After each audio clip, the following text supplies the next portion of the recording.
Wir sind heute auf der Burg Oberruchberg. Eine anstrengende Angelegenheit.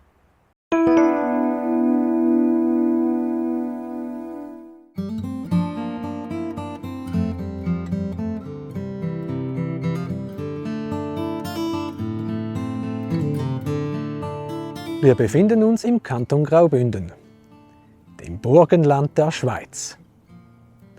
Unzählige dieser Burganlagen säumten hier die schroffen Berghänge. Eine davon war die Burg Oberruchberg. Die Wanderung hierher ist übrigens sehr, sehr schweißtreibend.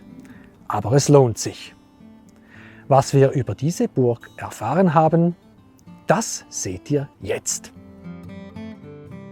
Abseits auf einem heute stark bewaldeten Hügel erbauten die Herren von Ruchenberg damals ihre Burg. Die Ritterfamilie taucht 1232 erstmals in den Schriften auf.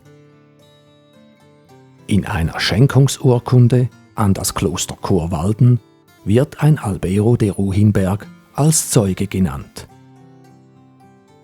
Die Burg selbst wird allerdings erst im Jahr 1328 als Castrum Ruchenberg erwähnt. Damals wurde unweit der Burg ein Priester erschlagen.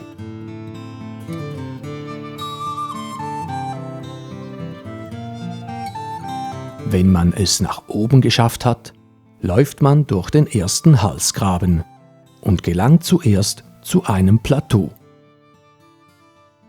Auf diesem lassen sich noch Spuren von Trockenmauern ausmachen.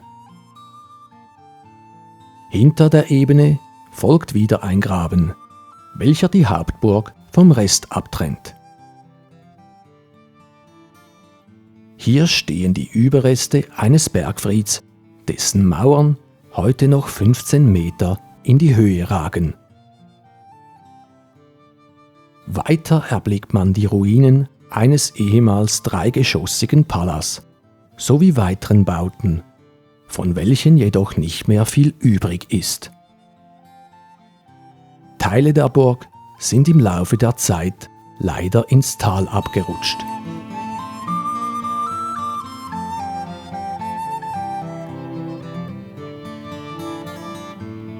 (1370) ermordete Johannes von Ruchenberg seine Schwester Katharina, woraufhin der Bischof von Chur sein Lehensgut entzog. Ob Johannes der Prozess gemacht wurde, darauf gibt es jedoch keine Hinweise. Die Familie verarmte in der Folge zusehends und kurze Zeit später verlor sie die Burg. Anfang des 15. Jahrhunderts starben die Ruchenberger aus.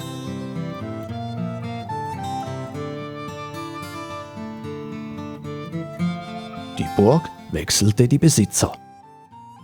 1409 gehörte sie Ritter Dietegen von Marmels. 1444 war die Anlage im Besitz von Ritter Werner von Siegberg, welcher aus dem Vorarlberg stammte. Dieser stand in den Diensten des Fürstbischofs von Chur. Allerdings residierte Werner im Dorf Trimis und ließ die Anlage von einem Vogt verwalten. 5 Jahre später wird Heinrich von Siegberg als Burgherr genannt. Nach dem Aussterben der Siegberger erbte die bedeutende Tiroler Adelsfamilie von Schlandersberg die Anlage.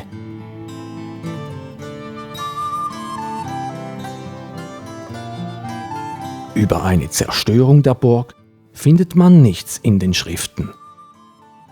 Doch vermutlich war sie bereits anfangs des 16. Jahrhunderts eine Ruine. Bei Untersuchungen im Inneren des Turms wurde jedenfalls unter 50 cm Mauerschutt eine direkt auf dem Fels liegende Brandschicht entdeckt. Oberruchenberg scheint also einem Feuer zum Opfer gefallen zu sein. Dies wird übrigens auch in der Sage Das goldene Kegelspiel thematisiert. Ob das Feuer absichtlich gelegt wurde oder es ein Unfall war, darüber können wir nur spekulieren. Auch wann es passierte, wissen wir nicht genau. Was wir wissen, ist, dass die Burg bereits 1548 als Ruine bezeichnet wurde. Fragen und Feedbacks bitte wie immer in die Kommentare. Und nun sage ich Tschüss und bis zum nächsten Video.